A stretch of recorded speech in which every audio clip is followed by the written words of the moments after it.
नमस्कार, स्वागत है आपका एबीपी गंगा में। मैं भवदेश। बुलेटिन की शुरुआत करते हैं बड़ी खबर प्रयागराज से है, जहां पर अतीक अशरफ हत्या मामले में परिवार अब सुप्रीम कोर्ट पहुंच गया है। अतीक के परिवार ने सुप्रीम कोर्ट में याचिका दाखिल की है। आयशा नूरी ने सुप्रीम कोर्ट में याचिका दाखिल करके जांच की मांग की है। दोनों की हत्या की न्यायिक आयोग से जांच कराने की मांग की गई है और सुप्रीम कोर्ट के रिटायर्ड जज की अगुवाई में जांच आयोग के गठन की मांग की गई। अतीक के बेटे असद के एनकाउंटर की भी जांच की मांग उठाई गई है और इस पूरे मामले में 3 जुलाई को सुनवाई हो सकती है। उमेश पाल शूटआउट केस में आरोपी अतीक अहमद और बहन आयशा नूरी ने याचिका लगाई है। मेरठ में आयशा नूरी के घर ठहरा हुआ था 5 लाख का इनामी बमबाज गुड्डू मुस्लिम।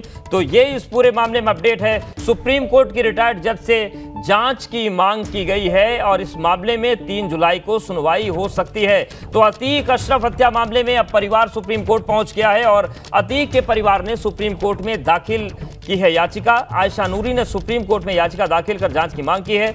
दोनों की हत्या की न्यायिक जांच कराने की मांग की गई है। सुप्रीम कोर्ट के रिटायर्ड जज की अगुवाई में जांच आयोग के गठन करने की मांग उठाई गई है। अतीक के बेटे असद के एनकाउंटर की भी जांच की मांग हुई है और 3 जुलाई को इस पूरे मामले में अगली सुनवाई हो सकती है। आपको बता दें कि उमेश पाल शूटआउट केस में आरोपी अतीक अहमद और बहन आयशा नूरी, मेरठ में आयशा नूरी के घर ठहरा हुआ था 5 लाख का इनामी बमबाज गुड्डू मुस्लिम।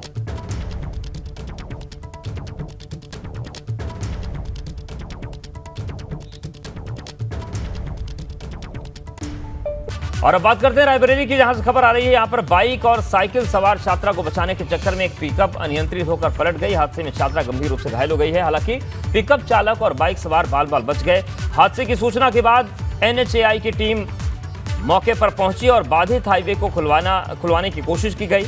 लखनऊ प्रयागराज हाईवे ओवरब्रिज पर यह हादसा हुआ है। तो देखिए किस तरीके से पिकअप पलट गई और बताया जा रहा है कि बाइक को बचाने के चक्कर में यह हादसा हो गया। लखनऊ प्रयागराज जो रूट है वहां के फ्लाईओवर पे घटना हुई और चूंकि फ्लाईओवर पर यह पिकअप पलटी थी, ऐसे में जाम की स्थिति बनी। उसके बाद फौरन NHAI के जो अधिकारी थे वो मौके पर पहुंचे और जो परिवहन था उसको सामान्य करने की कोशिश की।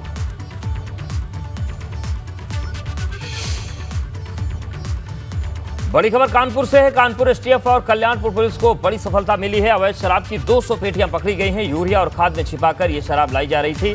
कन्नौज से कानपुर आ रही थी अवैध शराब की पेटियां। 2 व्यक्तियों को हिरासत में लेकर पूछताछ की जा रही है।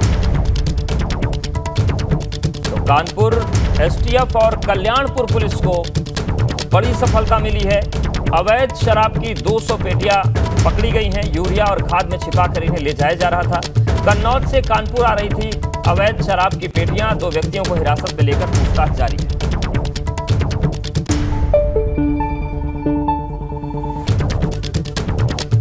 तो कानपुर STF और कल्याणपुर पुलिस को बड़ी कामयाबी मिली है। 200 पेटियां अवैध शराब की पकड़ी गई हैं।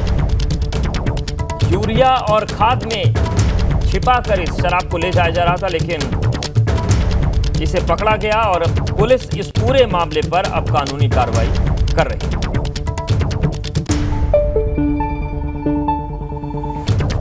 मानसून और आपदा प्रबंधन को लेकर कांग्रेस प्रदेश अध्यक्ष करण माहरा ने सरकार को आड़े हाथों लिया। करण माहरा ने कहा कि अभी तो केवल मानसून ने दस्तक दी है, लेकिन राज्य में मानसून से निपटने के तमाम दावों की पोल खुल गई।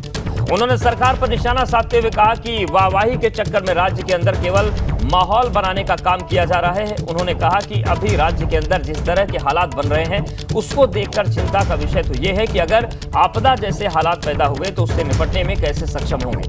देहरादून और हल्द्वानी जैसे बड़े शहरों में सड़कें खोदकर छोड़ दी गई हैं, कोई देखने वाला उन्हें नहीं है।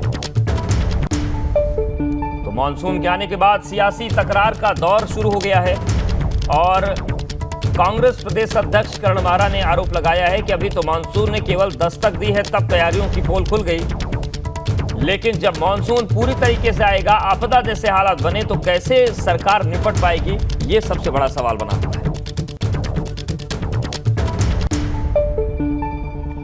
और बड़ी खबर कौशाम्बी से, जहां पर यूपी STF ने मुठभेड़ में 1.25 लाख की इनामिया गुफरान को गोली मार दी। शातिर बदमाश के सिर पर गोली लगी है। जिला अस्पताल में बदमाश के इलाज के दौरान मौत हो गई। तो लखनऊ के डिप्टी SP DK शाही के नेतृत्व में यह मुठभेड़ हुई। प्रतापगढ़ के आजाद नगर कोतवाली का रहने वाला था बदमाश गुफरान।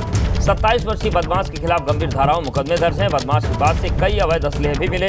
मंझनपुर कोतवाली के समदा चीनी मिल के पास ये मुठभेड़ हुई।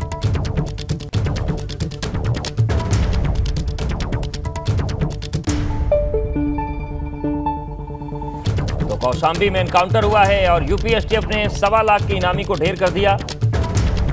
मंझनपुर कोतवाली के समदा चीनी मिल के पास ये मुठभेड़ हुई। आपको बता दें कि इस पर कई गंभीर धाराओं में मामले दर्ज थे और पुलिस को इसकी तलाश थी, लेकिन आज मुठभेड़ में इसे मार गिराया गया।